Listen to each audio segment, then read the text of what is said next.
பத்மாசனத்தில் விற்றிருந்தே வானவீதியில் வலம் வருபவனே, தங்கரதத்தில் தாரணி இயக்கும் கதிரவனே உதித்தெழுவாய்.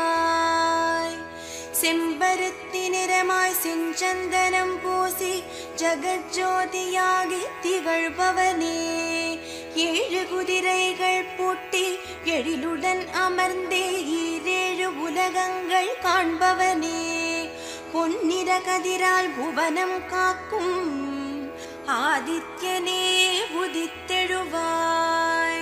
காஷ்யப கோத்திரத்து கருவாய் தோன்றி கலிங்க தேசம் ஆளும் மன்னவனே, செந்நிற வஸ்திரத்துடனே சிவந்த மாலையும் தரித்தே ஜகத்திற்கு ஒளி தரும் தூயவனே, ஆயிரம் ஆயிரம் கதிர்